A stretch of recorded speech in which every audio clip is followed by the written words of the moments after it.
তেজৰ তানে নাৰাখে কাকো, প্ৰেমৰ ভাষা নুবুজে কোনো, নুশুনে কোনো হিয়াৰ কান্দোন, নুবুজে চকুলোৰ কোনোৱে মূল। কাহঁত তোমাৰ যিচুৰ বাদে কোনো নাই। প্ৰভু যীশু খ্ৰীষ্টৰ সৰ্বশ্ৰেষ্ঠ নামত আপোনাক অভিবাদন জনাইছোঁ। পবিত্ৰ বাইবেলৰ জোহনে লিখা শুভবাৰ্তাৰ 12 অধ্যায়ৰ 38 পদত আমি এনেদৰে পঢ়োঁ, তেওঁবিলাকৰ আগত ইমান আচৰিত কৰ্ম কৰিলতো তেওঁবিলাকে তেওঁত বিশ্বাস নকৰিলে। তেওঁত অৰ্থাৎ প্ৰভু যীশু খ্ৰীষ্টই তেওঁবিলাকৰ আগত কিমান আচৰিত কৰ্ম কৰিলে।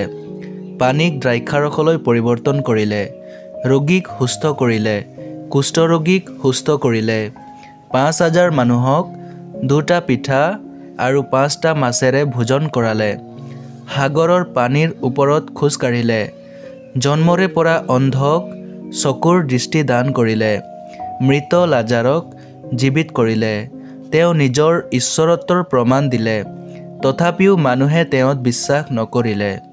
তেওঁবিলাকৰ অবিশ্বাস কোনো প্ৰমাণৰ অভাৱৰ কাৰণে নাছিল, বৰঞ্চ তেওঁবিলাকে নিজৰ পাপ স্বীকাৰ কৰিবলৈ ইচ্ছা কৰা নাছিল। সিহঁতে নিজৰ পাপৰ প্ৰায়শ্চিত্ত কৰিব বিচৰা নাছিল, কাৰণ তেওঁবিলাকে অন্ধকাৰৰ কাৰ্য অৰ্থাৎ পাপক প্ৰেম কৰিছিল।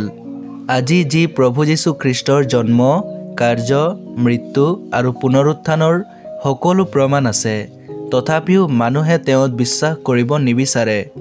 প্ৰভুৱে ইতিহাসক 2টা ভাগত বিভক্ত কৰিছে, খ্ৰীষ্টপূৰ্ব আৰু খ্ৰীষ্টাব্দ। প্ৰভু যীশু খ্ৰীষ্টত বিশ্বাস কৰাত আপোনাক কিহে বাধা দিয়ে? প্ৰিয়সকল, ঈশ্বৰৰ প্ৰেম প্ৰভু যীশু খ্ৰীষ্টত প্ৰমাণিত আছে। বিশ্বাসৰ দ্বাৰা আপুনিও উদ্ধাৰ পাব পাৰে। ঈশ্বৰৰ ওচৰত আমাৰ এই প্ৰাৰ্থনা।